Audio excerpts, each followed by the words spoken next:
Find the gradient of a line that passes through the points A and B, which are the coordinates of -2, 1 and 3, -4 respectively. So we have got 2 points here, and we would like to find out what's the gradient. Of course, we're going to use the formula, right? So the formula for gradient of a straight line would be given by the formula y2 minus y1 over x2 minus x1. Now, what is that subscript 2 and 1 means? 2 means the y coordinate. y2 means y coordinate of the point 2, which is actually, let's say 3 minus 4, if you treat this as point 2 and this is point 1. So the y value will be the respective value that you write later. The first value is of course always the x, and the second value is of course the y. So when we say y2, that means you go to the second coordinate and we take the y coordinate. That's the meaning of y2. So y1 means the y coordinate of the first point. In this case is the 1. So like that. So that's what we need to substitute here in order to evaluate what's the gradient of the line.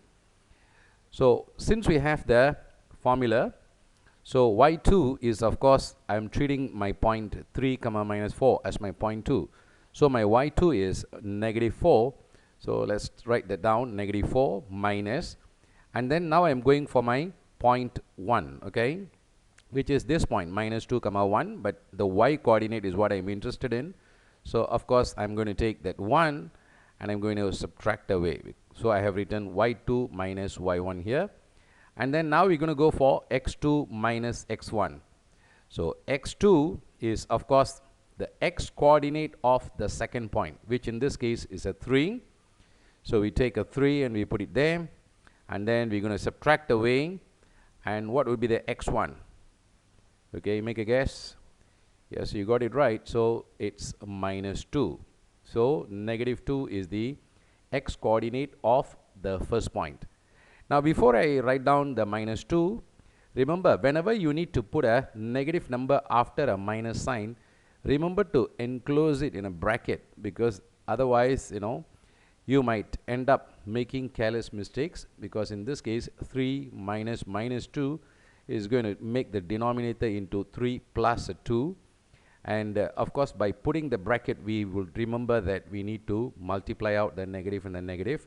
And that's why always if it is after a negative sign, if you need to write down a negative number, okay, it's good to enclose it in a bracket so as to avoid any form of careless mistakes. So let's now evaluate the numerator, -4, and then you minus a 1. So lose 4 and lose another 1 again, you're going to end up losing a 5. So numerator is -5. And then when we go for the denominator, 3 minus of a -2. Minus and a minus is going to become a plus, so it would be 3 plus a 2, which is of course 3 plus a 2 is going to become +5. Now if we look at this fraction, so we have got a negative number as the numerator and a positive number at the denominator. So negative over positive is going to give you negative, and of course when you take a 5 and you divide by 5, that would be a 1. So the gradient of the line, or the point gradient of the line passing through the points A and B, is -1, and that's how it is solved.